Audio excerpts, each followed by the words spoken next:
Finished training for the day? Time to fight post-workout fatigue with Core Power Protein Shakes. They're packed with 26 grams of high-quality protein to build muscle and electrolytes to help hydrate. The nutrition you need to help your body replenish, rebuild, and repair post-workout so you can power on to the next one. Champion your recovery with Core Power. Visit corepower.com to learn more. We've got a comfort quiz today, and I think it'll stick to your ribs. But before we get into the meal, I got a question for you. Developed around stew cooking traditions in Lithuania, the kitchen appliance originally referred to as Naxon's Beanery is better known today by what name? Stew on that. Meanwhile, we've got a quiz. This is Likeminds. Dinner is served.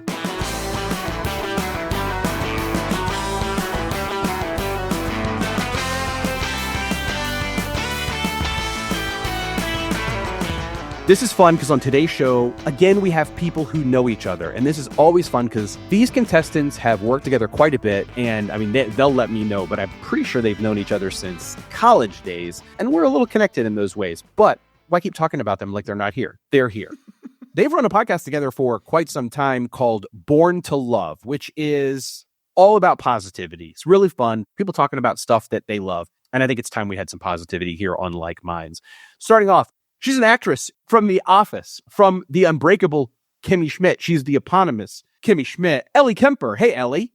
Hey, Joey. How are you? I'm really good. How are you? Good. It's really good to see you. It's good to see you, too. And your opponent is your friend. Yeah. He is a writer and comedian. Maybe not by the end of this show. Maybe not. Your future enemy, podcaster, comedian, writer, Scott Eckert. Hey, Scott.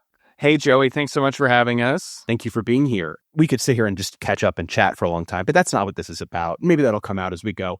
But today's a very comforting podcast. It's nice that you're on here because you guys bring such positivity, and today's kind of a comforting podcast because the theme for our show today was emailed in by one of our audience members out there in the middle of nowhere. And that's exciting because that's only recently started happening. Again, people can email suggestions for future themes to likemindstrivia@gmail. And this one came to us from Dave. Dave, I believe, is out in Virginia. And Dave sent us the suggestion of pot roast. Okay. Thank you, Dave. I love what this entails. Yeah. So today we're going to share a meal. We're going to have some pot roast. However, I decided to digest that theme. Pot roast is different from a casserole, right? What is What is a pot roast? Okay. Good luck, Scott. Well, we'll learn it as we go today. I feel like I'm starting out at a disadvantage when I don't even know what a pot roast is. Uh-oh. Yeah, question number 1, Scott, is for you, and the question is define pot roast. No, similar to a casserole. Well, the two could not be more different, Joey. You're too polite to say. Right. But a pot roast and a casserole. Well, what are you they're doing, only Scott? similar in the fact that they would both be at a church buffet in Virginia. Correct. In the 90s. Correct. And probably at all time. That's but right. when I was growing up in Virginia, there was a lot of pot roast and there were a million casseroles. Casseroles, usually there's cream of mushroom soup involved, maybe some breadcrumbs or Ritz crackers on top, and whatever vegetables and stuff you want to throw in there, and you cook it up. And you could put meat in the casserole too. But a pot roast is a hunk of meat and usually some vegetables, and they're slow cooked over time. And there's different cuts of usually beef, but I think you could make a chicken pot roast if you wanted. I've never heard of that. I haven't either, but I'm not going to limit people, Ellie. No, you're exactly right. Do you understand? I have to come out real hot because I'm not going to know any of the answers. So I have to This is where you win. Yes, with my attitude. So I'm going to start off with this is a round that may be a runner through the show. So for our first round of questions, Ellie, I'm going to give you the first question, and you can get to pick your topic for this. But I'm calling this a slow cooker question. Okay. Meaning I'm going to start the question now, and I'll continue it later in the show. But if you answer it right now, you can get a lot of points. So if you answer the question when I start the question right now, you can get 5 points. I will continue it through the show, and as it continues, your point value for this question will reduce. I understand. But it's going to keep on slow cooking. So your categories to pick from are movies, sports, geography, or literature. These are all awful. I think it's kind of a wide base, but I mean, I'll take the notes. They seem pretty broad. Exactly. You just named everything in the world, and I have announced that they're all horrible. Let's go with literature. Okay. But I don't have to answer it right now. Is that right? You can take a guess with no consequences. So you may as well throw an answer out as I start to answer the question. You'll get it as it goes. Okay. This is how your question begins. Is slow cooking questions. What novel, and that's all you get for now. It's got to cook more. Pride and Prejudice. That's incorrect. Incorrect, no big deal. Okay. Who cares? Fair enough. That's Who fine. cares? That's fine. You know? All right. Good guess, though. I mean, it fit. Scott, you get a slow cooker question, too. And I gave Ellie the first. Literature's off the table. So you can do geography, sports, or movies. I'll do movies. Movies. Okay, here you go. What is the only movie? That's your question.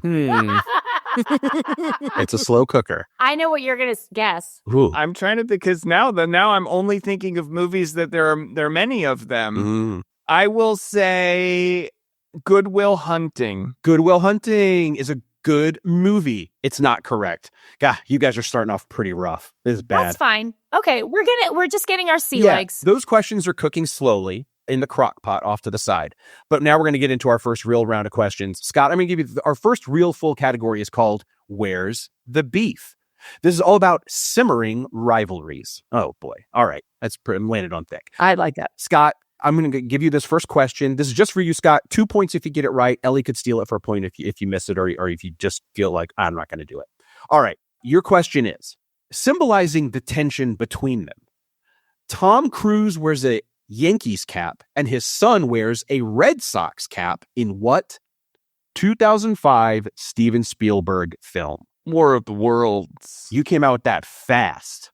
Yeah, it is. I did know that. I was worried. As Tom Cruise, a huge fan of his work, maybe not as much as a person, but Whoa. I know a lot of Tom Cruise films. He's not often a father. Yeah.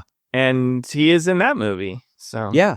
It's a war of the worlds, but it's really a war between father and son. You can tell from the hats. I've never seen that movie. I'm glad you got it, Scott. That's an interesting observation. He rarely plays a dad, and I have to wonder why. Well, that's 2 points for you, Scott. And Ellie, now you get a question Scott. here in Where's the Beef? Okay. This war between perennial rivals England and France began in 1337. Stop. And it ended in 1453.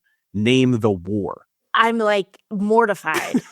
By war? I am too. Thank you for saving me, Joey. Yes, by war. And also my lack of knowledge about the 14th century. Wait, you said, give me the dates again, so that's going to help. 1337 to 1453. Incidentally, I lived at 1337 Roscoe Street in Chicago many years ago. You can go visit. Fans can go visit it. They don't mind. Is that why you picked 1337 the year? I picked the year because it's accurate. Okay. Fair enough. So this over 100-year war between England and France. Oh, is it the 100-Year War? It's the 100 Years War. Yeah, you nailed it. No, you're kidding. No, you got it. You guys, that is a lesson to all the children listening. If you don't know the answer immediately, talk through it. Talk it out. And also, very tempted to search, but I was keeping my hands up here so you could see I'm not searching on my computer I'll know if you or cheat. on my iPhone. I'll be so pissed. I know you would. I'd be so quick to come up with an answer, and there I wasn't. I'm so happy that I got that right. But yeah, it's the 116 years for the 100 Years War. Great. So you nailed it. Thank you. Okay, here you go, Scott. This is you. Here we go. John Stockton's Utah Jazz were often rivals with Michael Jordan's Chicago Bulls in the 90s. But John Stockton himself got name dropped in the 2024 escalation in the beef between these two musicians. Oh, boy. I think I know one of them. And he is the guy, Drake. He's been Canadian. And it was Drake versus the guy who sang at the Super Bowl. Hands up. Joey's laughing at me. No, I don't know. I think I'm pretty pleased with myself so far. I'm laughing because Ellie is following you with every word. Yep. With her face. And I am following you too. It's fun to hear you thinking. I'm like very wowed that you got Drake. Well, I haven't revealed whether he got Drake or not. This could be totally wrong. Oh, yeah, that's true. Sorry. I think Drake is right. No, I think Drake is right. I think Drake is right too. And I'm self-conscious about mixing rappers up. Yeah, me too. I understand. I'm pretty sure that it's not this guy, but I'm going to have to go for a guess. Oh boy. Here we go. Let's hear it. Lil Nas X? That is a human being. Isn't that guy? I guess he did Old Town Road. Yeah. Old Town Road. So it is not Drake and Lil Nas X. I laugh because somewhere a hip-hop fan who's more of a hip-hop fan than I would get even a bigger kick out of that. But those guys would never beef. I don't know if they would or not. But yeah, right. Ellie, I'm going to give Scott a point because Drake is correct. He got half credit. I wasn't intending to, but I think it'll be fun. And I can do whatever I want. But if you can name this other person that Drake was beefing with for a long time, but I think 2024 was like the peak. I just think that it's Kendrick Lamar, but I'm not sure. Ooh. It is Kendrick Lamar. Holy There you go. cow. Look at you. And I say that was part of the pot roast. Holy cow. Cute. Scott, I would never have gotten that if you hadn't put out Drake. I'm impressed. So you're working together. See, there's no beef between you guys. There's no beef. There's only lessons for all the children listening. I know. This has become really, really educational. I love this. Yeah, I think so. Not in the fact kind of way, really, because everybody listening knew that it was Kendrick Lamar and Drake, but in a spiritual way. That's exactly right. I think in the better way, because you can't go to school and remember everything you learn in school, but you need to go to school to learn how to learn. And we're learning how to think here. This is really special. Exactly right. I'm so happy. I'm so pleased right now. Here's your next question, Ellie. Okay. I hope you stay pleased. I won't. It's largely forgotten as far as political rivalries go. But I love you've made this perfect because there's no subject I can bring up where I don't think you're going to be like, oh my God. There isn't. Okay. There isn't. Great. Cereal. I know a lot about cereal and I know pretty much about the show Seinfeld. Okay, but good. Julie Andrews. That might come up. Okay. Yeah. It's largely forgotten as far as political rivalries go. But Adlai Stevenson ran against this U.S. president twice in the 20th century. I don't know, Joey. And if I put forth an answer, everyone who's listening is just going to laugh and laugh. Oh, they're already and laughing. Who cares? Anyone listening to this right now is way too judgmental. Everyone shut up. Yeah. Am I losing an audience? Maybe. In the 20th century, he ran against him twice. Yeah, Adlai Stevenson ran against this guy twice. I don't want to venture a guess. I think you should. It's going to be wrong. I think you should. I think it'd be brave. Okay, I'm going to. Okay. Ugh. God, the 20th century. Because I don't know when he was alive. So I know he was alive in the 20th century, but that's all I know. Well, that's a good way to start. And it wasn't Roosevelt, or was it? I'm looking at my friends' I won't help faces. You, but I'm supportive. Okay. Was it Franklin Roosevelt? It was not Franklin Roosevelt. And for everyone out there in their car who's like, come on. He's just laughing pull over, and laughing. Get a life, chill out. You know, we got other things going on. Scott, you could steal for a point. I knew Kendrick Lamar. Oh, yeah, you knew Kendrick Lamar. Dwight Eisenhower. That's correct. Now, remember, it was only like 2 minutes ago when Ellie was like, I feel great. And now I'm livid. She is making vicious faces at you, Scott. I yearn for those old days. When you got Kendrick Lamar, I literally cheered, and then I steal a point from you, and you're very, very angry face. I'm only furious. But you know what? That's the end of round one. Okay. And we're at 4-3. It's really close. Scott's up by 1 point. Big deal. Yeah, big deal. So he knew about Eisenhower. Yeah. What a loser. That dummy. I knew Scott would know it. Yeah. He's a nerd. He is. I agree. The family that vacations together stays together. At least, that was the plan. Except now, the dastardly desk clerk is saying he can't confirm your connecting rooms. Wait, what? That's right, ma'am. You have rooms 201 and 709. No, we cannot be 5 floors away from our kids. The doors have double locks. They'll be fine. When you want connecting rooms confirmed before you arrive, it matters where you stay. Welcome to Hilton. I see your connecting rooms are already confirmed. Hilton, for the stay. Wish you could become a morning person? You know the type, up before the sun, early morning runs, first one to the office with donuts and a smile. How do they do it? Easy. With the new Galaxy Watch 8, sleep tracking and personalized insights from Samsung Health help you improve so you can wake up to a whole new you. One who, dare I say it, skips the snooze?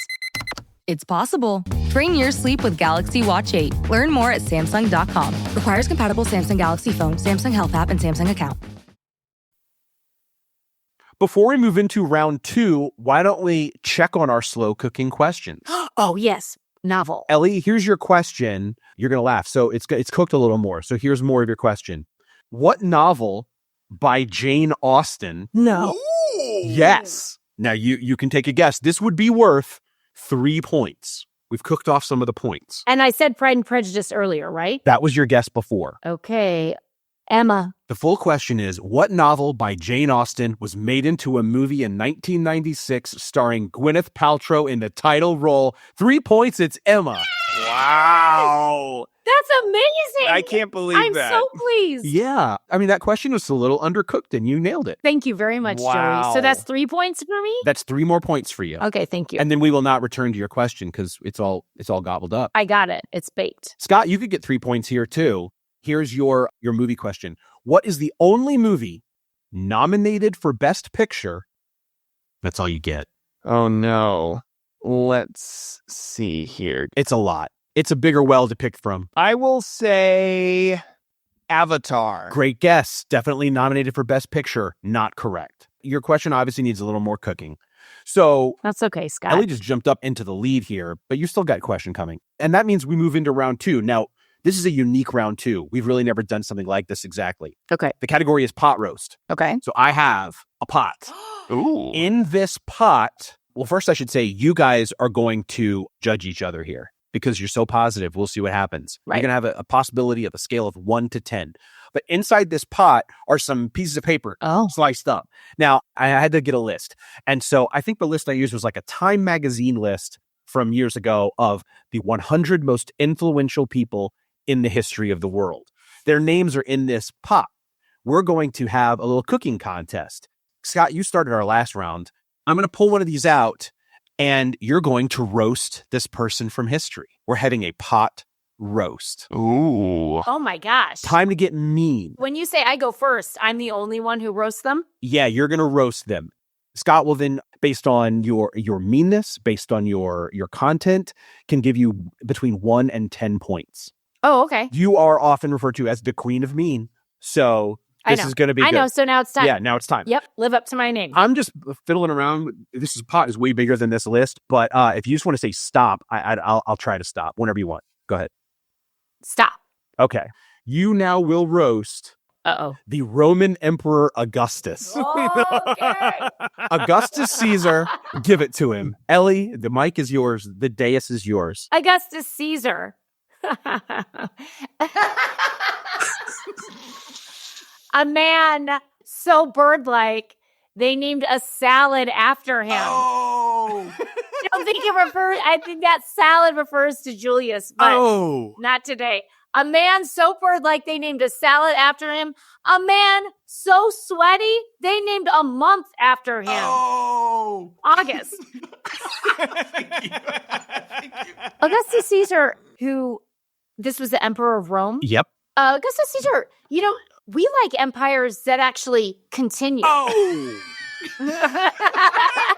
I think that's all I got. Applause. Well done. Well done. Thank you. He's not getting it. He's going to have his revenge. When he comes to the mic, you're going to get it. Scott, on a scale of 1 to 10.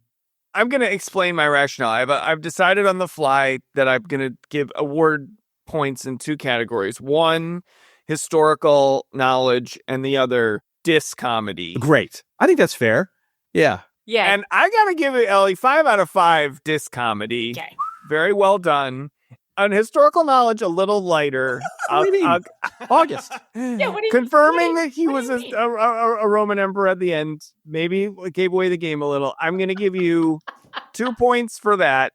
So 7 overall. Is that fair, Joey? That's fair. You don't have to ask me if it's fair. This is just a cooking contest. And I would say Augustus got cooked. Cook. Thanks, Scott. Thanks for August. Roasted and toasted. And she knew the Roman Empire no longer existed. I mean, factually accurate. Oh, yeah. She even fact-checked herself and said, I think Julius Caesar's the salad guy. Yeah. And I think he's most famous for making salads. So, Scott, you can say stop whenever you like. Again, I didn't pick these celebrities. These are like the 100 most influential people in history, according to Time magazine. And the article was very braggy about how data-driven their selections were. I don't know what that means. But, Scott, whenever you say stop. Stop. All right. Scott, it's time to roast Adam Smith. Here we go. Oh, Adam Smith. With a name so boring, he had to invent capitalism. Ooh. Yeah, Adam Smith. With your dusty tomes, writing way back in England about the way that economics works, like a nerd. You know, all the world's worst people well, maybe not all of them, many of them use your philosophy to guide all of their decision making in a way that hurts humanity, but leads to productivity and, a quality of life increase for all of us. So a double-edged sword, Adam Smith. Oh, man, ice cold. So there you go. Suck on it. Strong finish. Strong finish. Strong finish. The classic roast technique of, hey, there's pros and cons. Yeah. Usually it's like you dump on the guy, and then at the end you're like, but seriously, you're a good dude. Thanks for helping me out all these years. Love you, man. But you mixed it right in there. You said it the same sentence. Double-edged sword. I liked it. Ellie, on a scale of 1 to 10. Yeah. I'm going to do the Scott scale. 1, historical knowledge, and 1, disc comedy, DISS. Yeah. For anyone who was confused. Not this comedy. No, not disc, and also not like, distorted. Oh, I got you. Yeah. Yes. Not disc, like taken apart. Okay, 5 out of 5 on the historical knowledge. I don't think anyone can debate He that. knew who Adam Smith was. 100%. And with the disc comedy, I'm confused. The delivery was good. The actual content, I don't know if it was comedy. I would say I'm going to give you a 3 out of 5. So an 8. An 8. Very generous. Thank you, Ellie. Thank you, Scott. All right. Yeah. So I think that's fair. Yeah. I might have given a bonus point for finishing with suck on this. I mean, that's what Adam Smith deserved. That's true. And so here's a scoring update at the end of round 2. I think I announced the score earlier that was a little inaccurate because, Ellie, you got those 3 points for Jane Austen, and I think I actually accidentally attributed him to Scott for a second. I've reversed that. So, good. Yeah, that was dumb. I just did the wrong, I added up the wrong column. So, coming out of our you getting Jane Austen, we were technically at 6-4 with Ellie in the lead. And now we are at 13-12, Ellie over Scott. That's pretty incredible. I don't know how that happened.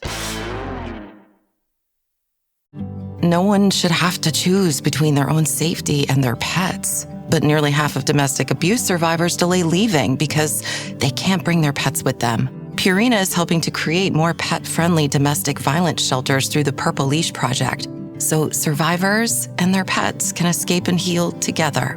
Visit Purina.com/purple to learn more. Big news. Sephora is now on Uber Eats. So if you find yourself facing a beauty emergency, like needing a last-minute gift, or you're just out of your favorite mascara, again, don't panic. We got you. Order now and get $10 off on Sephora orders of $50 or more on the Uber Eats app. Order now. Offer ends October 30th. 1 order per customer. Additional terms apply. See app for availability. Delivery fees may apply. And Scott, your question is still cooking. Ooh, I'm excited. Right. My movie question, my best picture. You could get 2 points here on your further cooked question. And I didn't even think about this as I wrote this, but it worked out that hope you're a fan. So what is the only movie nominated for Best Picture, directed by Steven Spielberg, ... That's 2 Spielberg questions for you, turns out. All right. So movies that were nominated for Best Picture with Steven Spielberg, this is interesting. So I think Jaws was nominated. I think Raiders was nominated. I think Schindler's List was nominated. I think Saving Private Ryan was nominated. I think Lincoln was nominated. Oh my gosh, Scott. You should almost give him a bonus point, like, just for naming so many movies. I didn't know Lincoln was Steven Spielberg. I'm going to guess that the remainder of the slow cook question is to win, and I'm going to guess Schindler's List. The full question is, what is the only movie nominated for Best Picture, directed by Steven Spielberg, that was filmed in black and white? And the answer is still Schindler's List. You got it. All right. Excellent. Nice job, Scott. Which means our lead just toppled. You got 2 points for the late slow cook question. And now we're at 14-13, Scott. You're in the lead. And that brings us to the final category of the quiz. I call this one Gravy. It's just some extra questions here. Okay. Is there a theme to them? Who knows? But it's just extra questions. So, Scott, here's your question in the category of Gravy. A 2010 headline in this publication read, "Pop culture expert surprisingly not ashamed of self." It could have referred to you, guy who can name a lot of Spielberg movies. Yeah. So you're looking for the publication. I'll just guess the New York Times. The New York Times. Incorrect. Ellie can steal. Ellie for 1 point. 2010 headline in what publication read, "Pop culture expert surprisingly not ashamed of self"? I have a guess now. Well, in fitting with the pot roast theme, I think the answer to this one is The Onion. It's The Onion, yes. Got it back, baby. I figured it out too late. I'm now the one who's ashamed. I am ashamed of myself, this pop culture expert. Good. Yes, That's what we're going for. Well, that's the New York Times headline. Yeah, exactly. Scott, you shouldn't be ashamed. I saw in your eyes you got it as soon as it went to me. I saw that you got it. Well, that's very diplomatic. The New York Times should be ashamed of itself. Let's just end with that. Yeah, I'm glad we are finally getting to the New York Times and how it should be ashamed of itself. Let's get them. Yeah.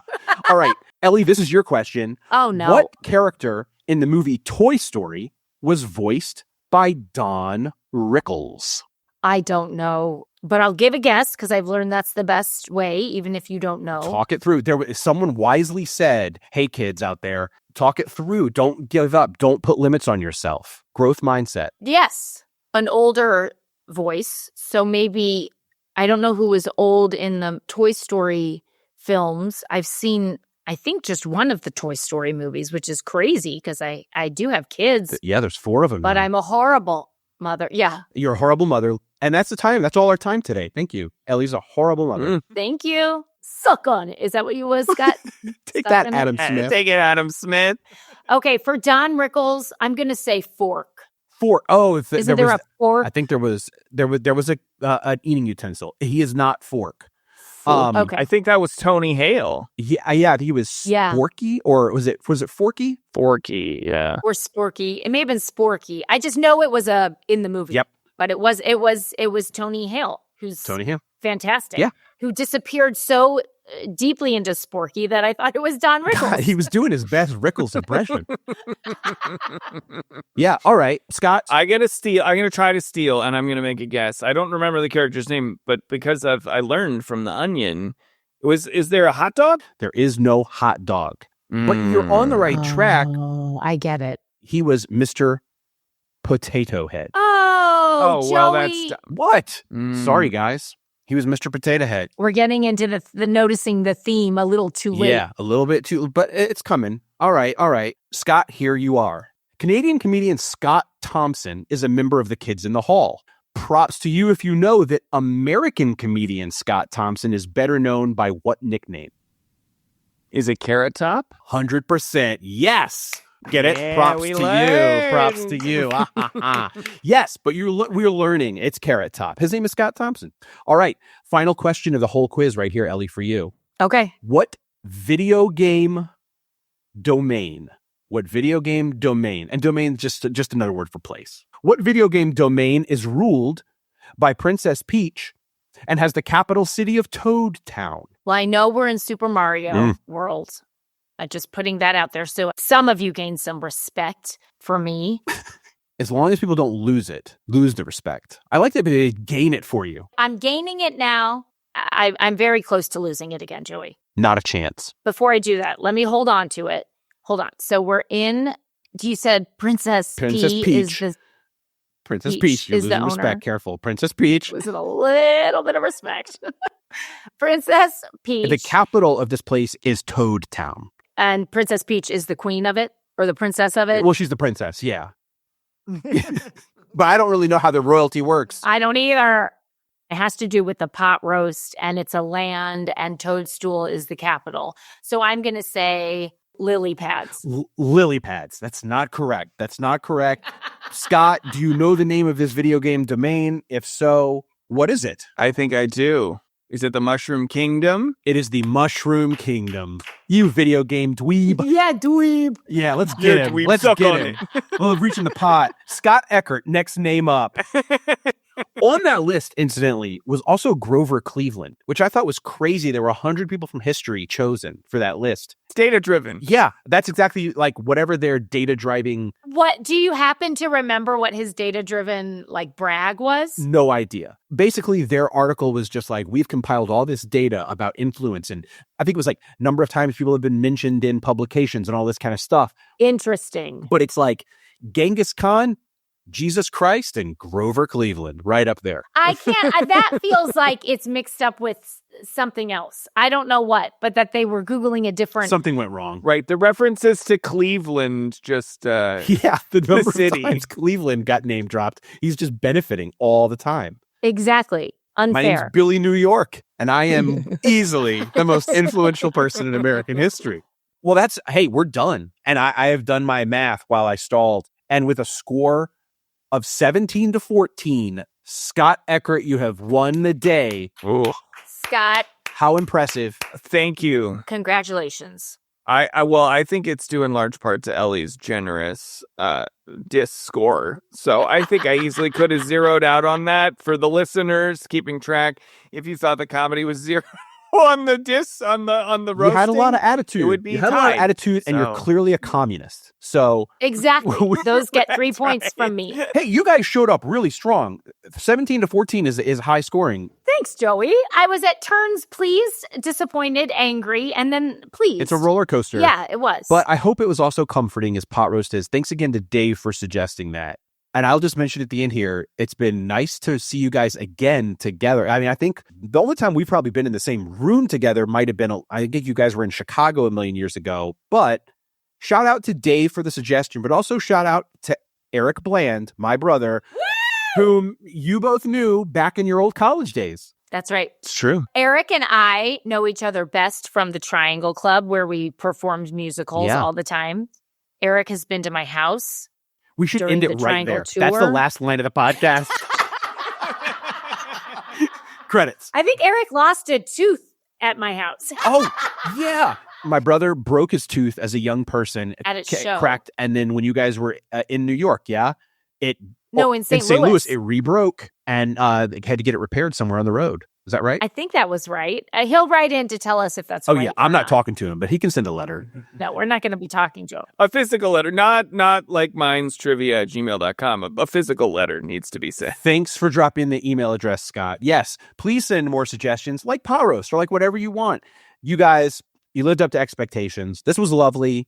You're positive people who really support each other, and I appreciate you had some moments where you really, really hated this and you hated me, but you recovered. We got through it. Congratulations, Scott, but congratulations, Ellie. Congratulations, Eric Bland, and we'll see you next time on Like Minds. Thank you for having us. Big thanks to Scott Eckert and Ellie Kemper for playing the quiz today. The answer to your question, what's the current name of Naxon's Beanery? What a weird name that is. We don't use Naxon's Beanery anymore, but if you're making a pot roast these days, you might use a crock pot. Yep, it's the crock pot. Hey, check the link in our bio.